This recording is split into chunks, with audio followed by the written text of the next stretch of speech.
Hello दोस्तों, आप सभी का स्वागत है स्टूडेंट क्लासेस में। आज हम आपके लिए एकदम बेहतर टॉपिक लेकर आए हैं। पिछले वीडियो में हमने आपको यानी पार्ट 5 में हमने आपको वर्ब का सिंटैक्स पढ़ाया था। और आज भी हम वर्ब का सिंटैक्स पढ़ेंगे, लेकिन पार्ट 5 में हमने आपको वर्ब का जो सिंटैक्स पढ़ाया था वो फाइनाइट वर्ब से रिलेटिव से रूल्स थे। आज हम आपको फिर वर्ब का ही सिंटैक्स पढ़ाएंगे, लेकिन इसमें क्या होगा, नॉन फाइनाइट फॉर्म होगा। अर्थात सिंटैक्स हम पढ़ेंगे और उसमें रूल्स पढ़ेंगे वर्ब का, और वो रूल्स होगा rules of non finite forms of the verb. यानी वर्ब का जो हमने ट्रांसिटिव और लिंकिंग एक्सिलरी वर्ब हमने सीखा था वो फाइनाइट वर्ब था। आज हम सीखेंगे नॉन फाइनाइट वर्ब। कौन सा? Non finite. आपको बता दें, नॉन फाइनाइट वर्ब में 3 चीज़ें हमें पढ़नी पड़ती है। पहला आपको पढ़ना पड़ेगा इन्फिनेटिव, दूसरा पार्टिसिपल, तीसरा जिरंड। यानी इसमें 3 चीज़ें पढ़नी है। चलिए आइए देखते हैं। तो हेडिंग करिएगा सिंटैक्स का rules of non finite form of the verb. इसमें हम सबसे पहले पढ़ेंगे इन्फिनेटिव। तो हेडिंग कर सकते हैं आप द इन्फिनेटिव। ठीक है, इन्फिनेटिव का मतलब क्या होता है ये जानते हैं। वर्ब के फर्स्ट फॉर्म से पहले टू लगाने से इन्फिनेटिव अर्थात टू प्लस वर्ब का फर्स्ट फॉर्म, ठीक है, इन्फिनेटिव बनता है। अधिकतर यह नाउन का कार्य करता है और तथा हिंदी में अर्थ निकालने पर इसके अंत में नानी ने आते हैं, अर्थात इसका हिंदी अर्थ नानी ने पर समाप्त होता है। इन्फिनेटिव का मुख्य रूप से रूल ये होता है कि वर्ब के फर्स्ट फॉर्म से ठीक पहले टू का प्रयोग होना ही इन्फिनेटिव कहलाता है। ठीक है, तो चलिए आइए एग्जाम्पल के माध्यम से समझते हैं कि कब हमें इन्फिनेटिव का प्रयोग करना है और कब हमें नहीं करना है। तो पहला क्वेश्चन दिया है आई शुड डू इट। तो यहाँ पर देखिए हिंदी इसके कैसे निकल रहा कि मुझे इसे करना चाहिए। तो हिंदी ऐसे निकल रहा है कि करना चाहिए ना, है ना। तो ना नी ने का अर्थ, तो ऐसे लग रहा है इन्फिनेटिव है, सही है, लग रहा सही है। लेकिन आपको बता दें, अगर एक्सिलरी वर्ब मतलब हेल्पिंग वर्ब, जिसको अपने अर्थ में भी अपने शब्दों में भी समझ सकते हैं, हेल्पिंग वर्ब, अगर शैल विल शुड वुड में माइट कैन कुड मस्ट आदि जैसे आते हैं तब याद रखना वहाँ पर इन्फिनेटिव टू का प्रयोग नहीं होता है। हिंदी चाहे भले ही नानी ने से निकलती हो, ठीक है, इस बात को ध्यान रखना। तो इसलिए क्या हो जाएगा, I should do it, I should do it. तो शुद्ध आंसर इसका ये होगा, ये इनकरेक्ट लिखा है, ठीक है, करेक्ट ये होगा।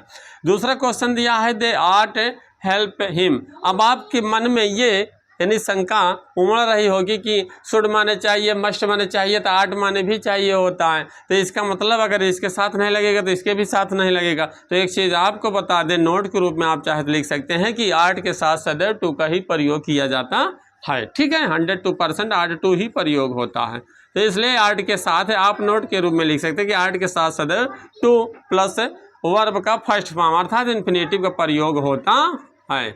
तो यहाँ पे हम सिंटैक्स इन्फिनेटिव का पढ़ रहे हैं, ठीक है, तो इसलिए इन्फिनेटिव पे आपको फोर्स करना। तो याद रखना यहाँ पे आर्ट के साथ इन्फिनेटिव का प्रयोग होगा। बाकी शैल विल शुड वुड में माइट है, ठीक है, कुड मस्ट आदि जैसे हेल्पिंग वर्ब आएंगे तो उसके साथ है इन्फिनेटिव का प्रयोग नहीं किया जाएगा, ठीक है, उसके साथ की बात है, नहीं जिसका अर्थ नानी ने पर ही निकलता है, ठीक है।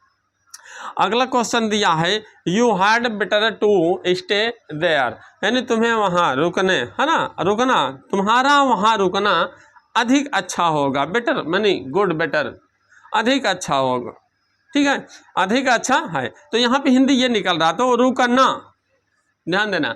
तो लग रहा है कि सही है ना, रुकना, ना नी ने, है ना, लग रहा सही है। लेकिन इस बात को याद रखना, आप कलम उठा कर लिख सकते हैं कि अगर हेल्पिंग वर्ब के रूप में हैड बेटर अर्थात देख रहे ना, had better, had rather, would rather, rather than या सूनर देन आदि जैसे फ्रेज आए, आदि जैसे फ्रेज आए, ठीक है, ये फ्रेज हैं, आज जैसे फ्रेज आए तो इनके साथ इन्फिनेटिव का प्रयोग नहीं किया जाता है। तो हम इन्फिनेटिव का सिंटैक्स पढ़ रहे हैं तो हमें यह देखना है कि कब किया जाएगा और कब नहीं किया जाएगा, ठीक है, इस बात को ध्यान रखना है। इस बात को ध्यान रखना है कि कब करना है और कब नहीं करना, ठीक है। तो इन्फिनेटिव में हमने ये चीज़ देखा, अभी 2 एग्जाम्पल देखे। आइए चलिए देखते हैं इसके कुछ और एग्जाम्पल्स को और समझते हैं इन्फिनेटिव को बेहतर। अगर आप वीडियो पे नए आए हैं तो वीडियो को सब्सक्राइब और लाइक ज़रूर कर लीजिएगा और बेल आइकन को जो दबाना मत भूलना, ताकि सारी नोटिफिकेशन आप तक पहुंच सके, जो हम आपको देना चाहते हैं वो आपको मिल सके, ठीक है। चलिए आइए इसके कुछ और एग्जाम्पल से समझते हैं। अगला क्वेश्चन दिया है he need not to come here. अब यहाँ पे हमें इन्फिनेटिव का सिंटैक्स करना है। किसका सिंटैक्स करना है? इन्फिनेटिव का। तो यहाँ पे आपको बता दें डेयर तथा नीड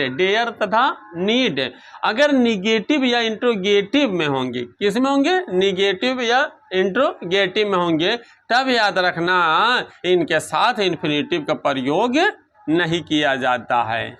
इनके साथ इन्फिनेटिव का प्रयोग नहीं किया जाता है। कब? जब ये निगेटिव या फिर इंट्रोगेटिव में, जैसे नीड ही नॉट करके आ जाता है या फिर नीड ही, ठीक है। यहाँ क्या तुम्हें यहाँ आने की जरूरत है, तब भी वहाँ पे देखिए इंट्रोगेटिव है या निगेटिव है, तब भी आपको क्या करना है? इन्फिनेटिव का प्रयोग नहीं करना। तो जितने रूल्स बता रहे हो उतने रूल्स है नहीं, जितने भी कंसेप्ट आपको बताए जा रहे हो कॉपी कलम उठाकर आप लिखते भी जाएं, ठीक है। इससे आपको बेहतर समझ में आएगा। तो यहाँ पे आपको हमने क्या बताया कि यदि डेयर और नीड निगेटिव या इंट्रोगेटिव में होगा तब इनके साथ इन्फिनेटिव का प्रयोग नहीं किया जाएगा। अगला क्वेश्चन है I heard him to cry. अब यहाँ पे देखिए क्या दिक्कत है, यहाँ पे हमें इन्फिनेटिव के किस तरीके से सिंटैक्स करना है। तो आपको बता दें यदि मुख्य क्रिया के रूप में hear see make feel watch let bid behold आदि जैसे शब्द आते हैं तो इनके बाद, अगर ये मुख्य क्रिया के रूप में इनके बाद कोई ऑब्जेक्ट आएगा तो याद रखना अगर मुख्य क्रिया के रूप में ये सारे शब्द आते हैं, इनमें से कोई भी शब्द आता है और इसके बाद ऑब्जेक्ट आएगा और ऑब्जेक्ट के बाद जो आता है वो इन्फिनेटिव में नहीं होता, फाइनाइट के रूप में होता, ठीक है, याद रखना। तो यहाँ पर दिया है ही हेयर्ड, उसने सुना उसे क्या? चिल्लाने, यानी चिल्लाते हुए, ठीक है, या फिर चिल्लाने की। तो यहाँ पे याद रखना, सिर्फ इतना याद रखना, सिर्फ अपने अर्थ में कि अगर मुख्य क्रिया के रूप में हेयर सी मेग फील विड लेटे बिहोल्ड जैसे अगर शब्द आते हैं तो इनके ऑब्जेक्ट के बाद, इनके बाद जो ऑब्जेक्ट आते हैं उस ऑब्जेक्ट के बाद नहीं लगाना है। बाकी अगर यहाँ है जस्ट तो कोई बात नहीं लगेगा, लेकिन याद रहे अगर ऑब्जेक्ट है ऑब्जेक्ट के बाद यहाँ पे इन्फिनेटिव का प्रयोग नहीं करना, ठीक है। समझ में आई बातें? हमने ये तो नहीं कहा कि इनकी अगर ऐसी क्रिया आ जाए तो फिर नहीं लगाना, नहीं लगेगा वो बात ठीक, लेकिन यहाँ पे मुख्य रूप से बताया क्या जा रहा है कि अगर ये मुख्य क्रिया के रूप में ये सारे शब्दों में से कोई एक शब्द आता है और उसके बाद ऑब्जेक्ट आता है तो ऑब्जेक्ट के बाद इन्फिनेटिव का प्रयोग नहीं करना होता है। समझ में आई बातें? चलिए, तो अगला क्वेश्चन दिया है he did no more than to play, यानी खेलने की, यानी उसके पास है, उसने कुछ भी नहीं किया, खेलने के सिवाय उसने और कुछ भी अधिक काम नहीं किया, यानी कुछ भी नहीं किया। तो आपको बता दें अगर बट देन एक्सेप्ट, यानी के बजाय जिसको बोलते हैं, बट माने लेकिन देन माने के अपेक्षा, एक्सेप्ट माने के बजाय, यानी के अलावा, यानी खेलने के अलावा। तो यहाँ पे देख रहे हैं आप देन शब्द दिया ना, यहाँ पे या फिर बट दिया होता या फिर मान लीजिए एक्सेप्ट दिया होता, कुछ भी दिया होता। अगर यहाँ पर ये तीनों शब्दों में से कोई भी एक शब्द आएगा तो इसके बाद इन्फिनेटिव का प्रयोग नहीं करेंगे, इसके बाद इन्फिनेटिव का प्रयोग क्या करेंगे? नहीं करेंगे। लेकिन क्यों नहीं करेंगे? लेकिन क्यों नहीं करेंगे? बोलो क्यों नहीं करेंगे? तो आपको बता दें बट देन एक्सेप्ट के बाद इन्फिनेटिव का प्रयोग इसलिए नहीं किया जाता, अर्थात क्यों नहीं करेंगे? क्योंकि अगर मुख्य क्रिया के रूप में डू होगा, क्या होगा? डू। डू का मतलब समझ लीजिए, डू का मतलब डू डज डिड, डू का मतलब do does did, do does did, तीन शब्द को याद रखना, डू डज डिड। अगर मुख्य क्रिया के रूप में डू डज डिड, अगर बोल दिया डू का मतलब डू डज डिड आता है और उस वाक्य में देन बट एक्सेप्ट के बाद इन्फिनेटिव का प्रयोग नहीं किया जाता। लेकिन याद रहे अगर मुख्य क्रिया के रूप में डू न आकर, डू का मतलब डू डज डिड, जब भी डू बोलेंगे तो समझ लेना तीन बातें बोली जा रही, ठीक है, डू डज डिड, ठीक।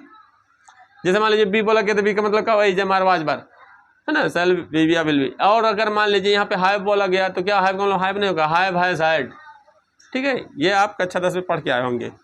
तो यहाँ अब देखना, अब ये इससे रिलेटिव एक क्वेश्चन इसलिए दे दिया गया, जैसे मान लीजिए अगर हमने बोल दिया कि देन बट एक्सेप्ट के बाद इन्फिनेटिव का प्रयोग नहीं करना, क्वेश्चन में पेपर में ये दे, मान लीजिए पेपर में ये आ गया, ठीक है, बोर्ड एग्जाम में ये आ गया, तो आपको पता है ये रूल याद है कि यार बट के और देन एक्सेप्ट के बाद इन्फिनेटिव प्रयोग नहीं करना, नहीं किया इसका मतलब सही दिया, इसमें करना का नहीं, गलती मत करना। तो नोट में आप लिख सकते हैं, ठीक है, कॉपी कलम उठाओ नोट में लिखो, यदि मौखिक क्रिया के रूप में डू आए, डू का मतलब डू डज डिड आता है, तब देन और बट एक्सेप्ट के बाद हम इन्फिनेटिव का प्रयोग नहीं करते। लेकिन इसके अलावा यदि और कोई भी क्रिया आए, इसके अलावा कोई भी क्रिया आए, कोई भी वर्ब आए, ठीक है, डू के अलावा, डू डज डिड के अलावा कोई भी क्रिया आएगा, तो याद रखना इस बात को कि अगर कोई भी वर्ब आता है तब बट देन और एक्सेप्ट के बाद इन्फिनेटिव का प्रयोग किया जाता है, ठीक है, अर्थात टू प्लस वर्ब का फर्स्ट फॉर्म होगा।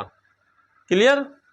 चलिए समझ में आई ये बातें, बोला तो गया, देखिए इसके बाद नहीं करना, लेकिन याद रहे कुछ बातें होती हैं अगर बिना रूल्स के बिना नोट्स के आप कुछ भी नहीं पढ़ सकते, ठीक है। आपको हम पढ़ाते चले जाएंगे, चाहे जितने एग्जाम्पल बताए, एग्जाम्पल के लिए हम चाहे जितने उदाहरण दे दें, लेकिन मेन कंसेप्ट अगर आपको नहीं समझ में आते फिर बेकार है पढ़ाई, चाहे जितने 1000 एग्जाम्पल 1000 उदाहरण दे दे फिर कोई मायने नहीं रखता है, ठीक है। इस बात को ध्यान रखना, जो बातें बता रहे हैं उस बात को याद रखना कि अगर do does did any do के रूप में आता है वर्ब, तब वहाँ पर बट देन और एक्सेप्ट के बाद इन्फिनेटिव का प्रयोग नहीं करें। इसके बाद कोई भी क्रिया हो, कोई भी वर्ब हो, तो याद रखना वहाँ पे बट देन और एक्सेप्ट के बाद इन्फिनेटिव टू का प्रयोग किया जाएगा। कन्फ्यूजन दूर, चलिए ठीक है। तो अब इसके कुछ और उदाहरण देखते हैं। अगला क्वेश्चन क्या है, I want to read and to write है। अब यहाँ पे आप देख रहे हैं कि मैं पढ़ना और लिखना चाहता हूँ, लग रहा कि हमने बहुत सही लगाया है ना, मैंने पढ़ना और लिखना चाहता हूँ, तो मैं पढ़ना और लिखना चाहता हूँ, लग रहा है हिंदी निकालो तब भी लग रहा है बिल्कुल बेहतर। लेकिन आपको एक बात बता दें कि अगर 2 या 2 से अधिक इन्फिनेटिव वाले वर्ड आते हैं तो आप पहले वाले इन्फिनेटिव्स के ही पहले टू का प्रयोग करेंगे, बाद वाले इन्फिनेटिव वर्ड में आप टू का प्रयोग नहीं करेंगे, ठीक है। 2 या 2 से अधिक आ जाते हैं तो इस तरीके से आप करेंगे, ठीक है। पढ़ना चाहता हूँ, लिखना चाहता हूँ, कुछ भी अगर दिया हो, टू राइट, टू रीड, कुछ भी करके, ठीक है, टू स्टडी, कुछ भी अगर इकट्ठा करके दिया है तो आप याद रखेंगे सिर्फ पहले वाले ही वर्ड में, यानी पहले वाले ही वर्ब के फर्स्ट फॉर्म से पहले टू का प्रयोग करेंगे, बाकी और शब्दों के साथ टू का प्रयोग नहीं करेंगे, ठीक है। चलिए अगला क्वेश्चन दिया है, आई डोंट नो हाउ, दिया ना, I don't know to swim, है ना, तो कह रहा कि मैं तैरना नहीं जानता हूँ। देखिए यहाँ भी पूरी तरह से हिंदी लग रही है, मैं तैरना नहीं जानता हूँ, I don't know to swim. आपको बता दें नो के बाद इन्फिनेटिव टू का प्रयोग, यानी इन्फिनेटिव टू प्लस वर्ब का फर्स्ट फॉर्म, ठीक है, इन्फिनेटिव का प्रयोग तो होता ही है, लेकिन आपको एक चीज़ और बता दें, अगर नहीं जानते हो तो इस बात को नोट कर लीजिए, ठीक है, कि नो के बाद अगर इन्फिनेटिव का प्रयोग होगा तो नो के बाद हाउ प्लस इन्फिनेटिव का प्रयोग होगा, इस बात की याद रखना, हाउ प्लस इन्फिनेटिव का प्रयोग होगा। ये बताने के लिए हमने एग्जाम्पल लिया है, ठीक है। तो आई डोंट नो मतलब मैं नहीं जानता कि कैसे तैरा जाता है, मैं नहीं जानता कि कैसे पढ़ा जाता है। जैसे मान लीजिए I don't know how to read, I don't know how to write, तो इस तरीके से मतलब मैं नहीं जानता। तो यहाँ पर याद रखना इस बात को, बहुत ही इंपॉर्टेंट बात है कि नो के बाद अगर इन्फिनेटिव का प्रयोग होगा तो 102% हाउ का भी प्रयोग होता है, यानी हाउ तथा इन्फिनेटिव का प्रयोग नो के बाद होता है। अपने तरीके से जैसे भी आप समझ सकते हैं, इसको आपको समझना ही पड़ेगा, इसका मतलब नहीं समझ में आ रहा छोड़े, नहीं, आपको रटना ही है अगर भूल जाने की बीमारी है, ठीक है। नो के बाद अगर इन्फिनेटिव आएगा तो 102% हाउ भी आएगा। चलिए अगला क्वेश्चन क्या दिया है, I hoped to immediately replied to your letter. तो यहाँ दिया मैं आशा करता हूँ कि तुम्हारे पत्र का उत्तर देना, यानी शीघ्र, है ना। तो यहाँ पर देखिए तुम्हारे पत्र का उत्तर शीघ्र ही देने की मैं आशा किया, सोचा। तो यहाँ पे आपको एक चीज़ बता दें क्या, अब पहली बात आप खुद ही जानते हो, इन्फिनेटिव हम पढ़े, इन्फिनेटिव का मतलब ही होता है क्या होता है, टू प्लस वर्ब का फर्स्ट फॉर्म।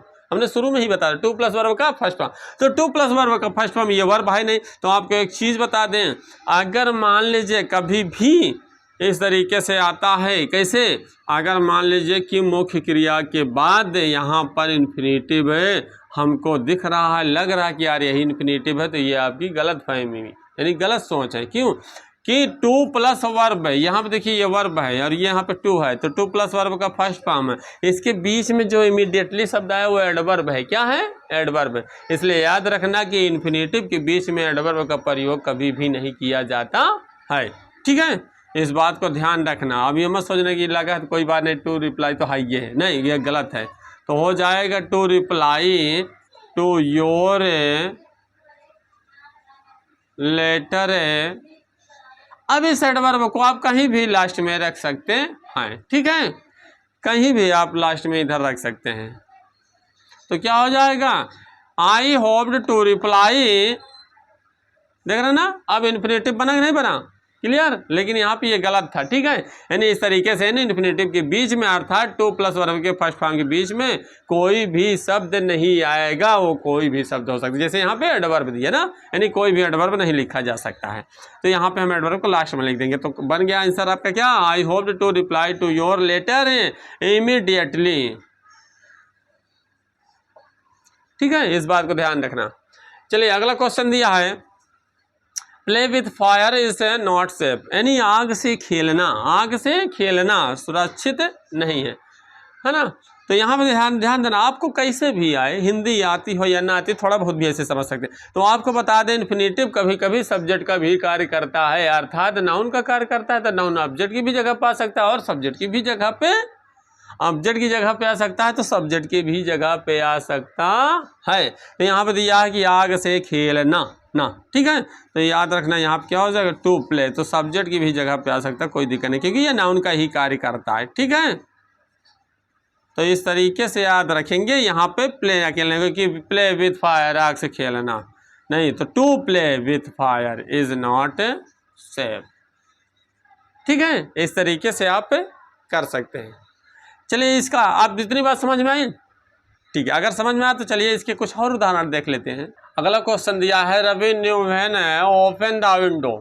अब यहाँ पे आपको बता दें कि अगर किसी भी वाक्य के बीच में इंट्रोगेटिव वर्ड्स आ जाए, यानी प्रश्नवाचक शब्द आ जाए, कौन से प्रश्नवाचक शब्द आ जाए, जैसे हाउ, व्हेन, वेयर, व्हाट, विच आदि, जितने भी कोई इंट्रोगेटिव वाले शब्द होंगे अगर आ जाता है तो आप याद रखेंगे, इसमें कुछ करना नहीं, बस इतना ध्यान देना है कि इंट्रोगेटिव वाले शब्द आ जाएंगे। तो इसके बाद हमें अगर कोई वर्ब मिल रहा है, तो ओपन जैसे वर्ब मिल रहा है, तो याद रखना वो किस में होगा, फाइनाइट में ना होकर क्या होगा, इन्फिनेटिव में होगा। ठीक है, यानी नॉन फाइनाइट में। तो अर्थात टू प्लस वर्ब का फर्स्ट फॉर्म, अर्थात अपने तरीके से भी समझ सकते हैं कि किसी भी वाक्य के बीच में अगर इंट्रोगेटिव शब्द आता है, प्रश्नवाचक शब्द आता है, तो उसके बाद इन्फिनेटिव का प्रयोग किया जाता है। अगला क्वेश्चन दिया है, ही एडवाइस मी टेक रेस्ट, है ना, उसने मुझे सलाह दिया आराम करने के लिए। तो आपको बता दें, यदि मुख्य क्रिया के रूप में advice, allow, encourage, invite, order, permit, request, tell, urge आदि जैसे अगर शब्द आते हैं, तो उसके बाद आने वाला ऑब्जेक्ट, उसके बाद आने वाला ऑब्जेक्ट के बाद, अर्थात उसके बाद आने वाले ऑब्जेक्ट के बाद काहे का प्रयोग होगा, इन्फिनेटिव का। काहे का प्रयोग होगा, इन्फिनेटिव का प्रयोग होगा। ठीक है, इस बात को ध्यान रखना। तो इतनी बातें समझ में आई आपको। यदि आपको समझ में आता, आपने आज क्या पढ़ा, आज ने आप नॉन फाइनाइट फॉर्म पढ़ा वर्ब का। ठीक है, और उसमें पहली चीज आपने पढ़ा इन्फिनेटिव। क्या पढ़ा, इन्फिनेटिव कहाँ लगेगा और कहाँ नहीं लगेगा।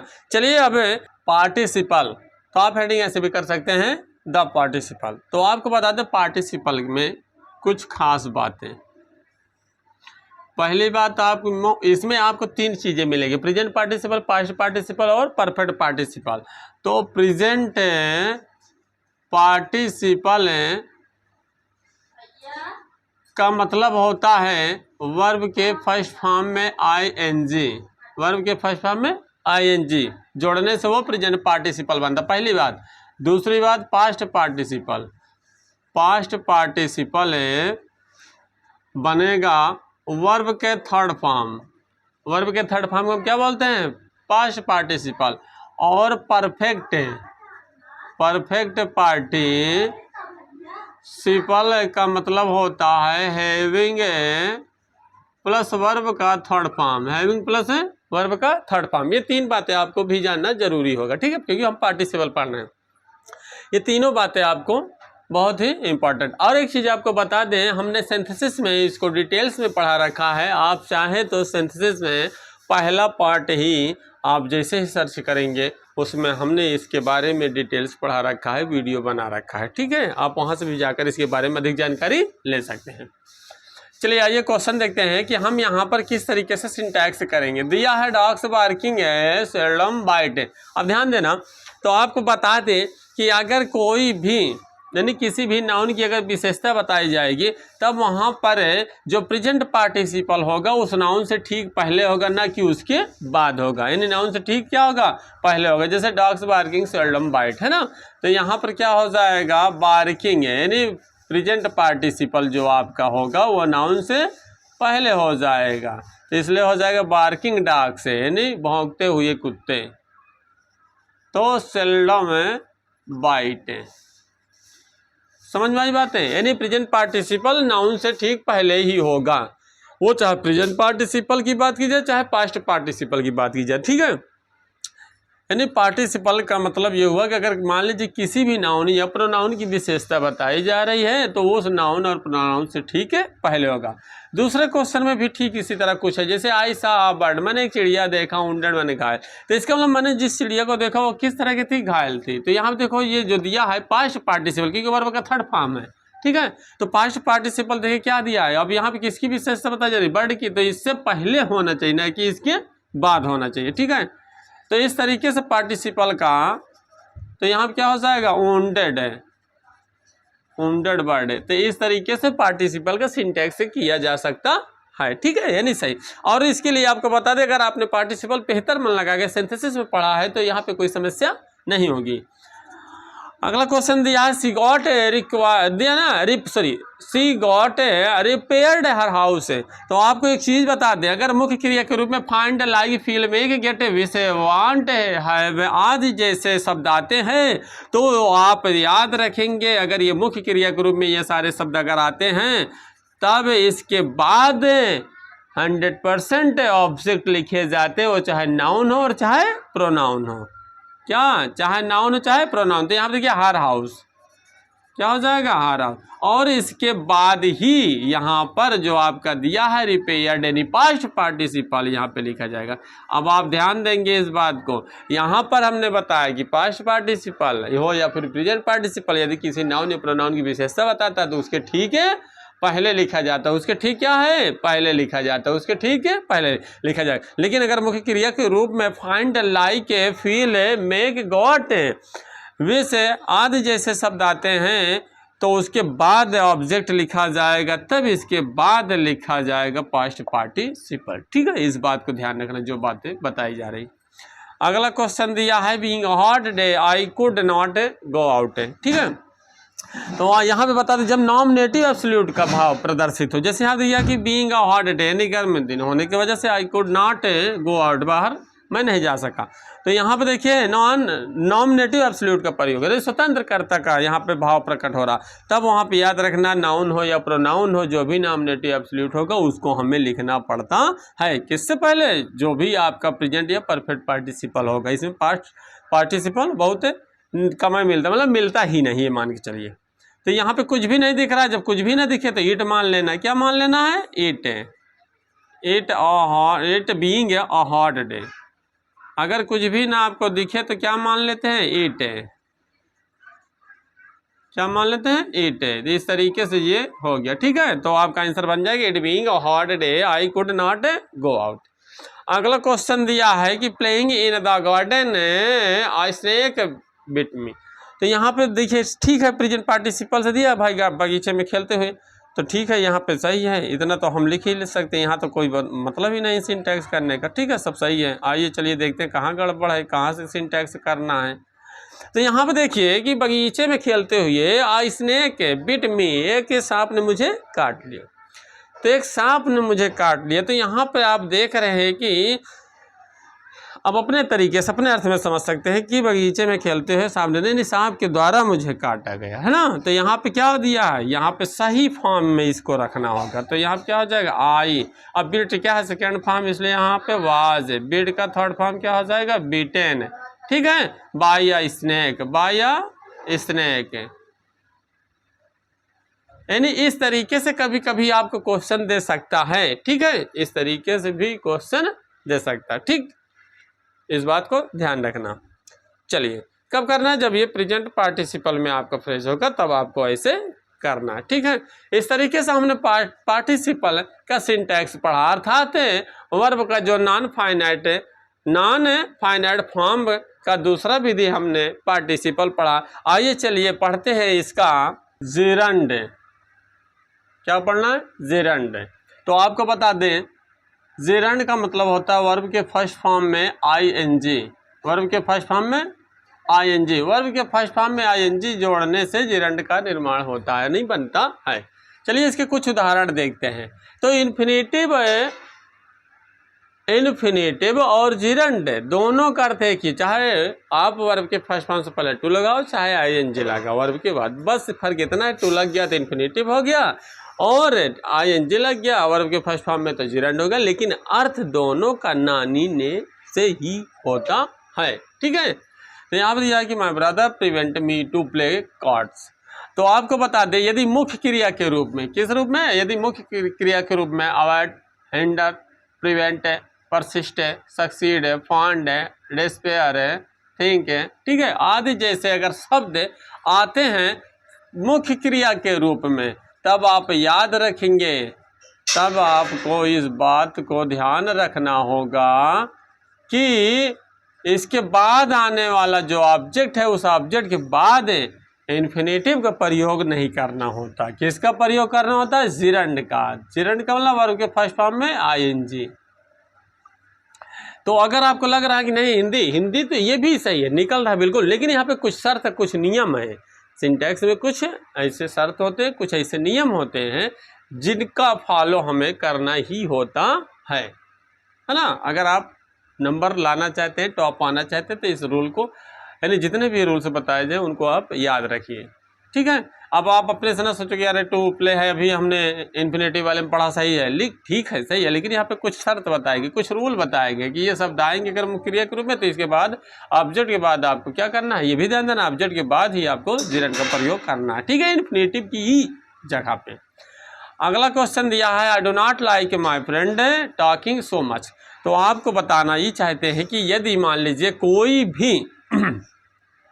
कोई भी नाउन या प्रोनाउन, जैसे इस वाक्य में देख रहे दोनों उदाहरण सेम एक ही रूल के अंतर्गत हैं, यानी कोई भी नाउन या फिर प्रोनाउन के बाद अगर जेरंड आता है, किसी नाउन या प्रोनाउन के बाद, मतलब ऑब्जेक्ट के बाद, आप देख रहे हैं ना ऑब्जेक्ट है, तो ऑब्जेक्ट की जगह कौन हो सकता है, नाउन हो सकता है या फिर प्रोनाउन हो सकता है। ठीक है, तो आपको ये बताना चाहते हैं अगर इसके बाद जेरंड आ जाएगा, तो जेरंड अगर आएगा तो इसके पहले वाले जो नाउन होंगे या प्रोनाउन होंगे वो पॉजिटिव केस में होंगे। कौन से केस में, पॉजिटिव, क्योंकि कोई भी भाई पर्सन आपने पढ़ा होगा, first person, second person, third person, उसमें भी आपने केसेस पढ़े होंगे, subjective case, objective case, positive case. ठीक है, तो इस बात को ध्यान रखना। तो आई डोंट लाइक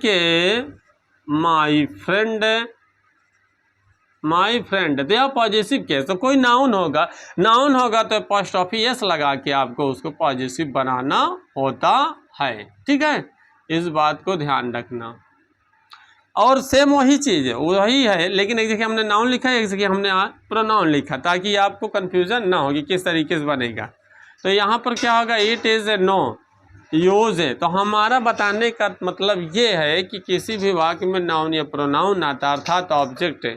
ठीक है, ऑब्जेक्ट के रूप में कोई नाउन या प्रोनाउन आएगा और उसके बाद जेरंड होगा, तो याद रखना जेरंड से ठीक पहले वाला जो आपका ऑब्जेक्ट की जगह पे नाउन या प्रोनाउन लिखा होगा वो पॉजिटिव केस में होगा। तो यहाँ देखो यू लिखा है तो ऑब्जेक्टिव की तरह है ना, लेकिन याद रहिए किस केस में होगा, पॉजिटिव केस में। तो यू का पॉजिटिव योर होता है, ठीक है। अभी नहीं कि यू एपॉस्ट्रोफी एस लगा दो, इसकी तरह गलती मत करना, ठीक है। नाउन होता तब उसके लिए ऐसे होता है। तो यहाँ क्या हो जाएगा, सेइंग सो, ठीक है। यानी इस बात को ध्यान रखना। अगला क्वेश्चन, यदि he is fond of to smokes, ठीक है। सबसे महत्वपूर्ण बात यह है कि अगर ध्यान देना, यहाँ पर बताया ये जा रहा है कि कोई भी प्रीपोजिशन ऑफ और विथ विद बिफोर आफ्टर और कोई भी प्रीपोजिशन के बाद, यानी कोई भी प्रीपोजिशन आए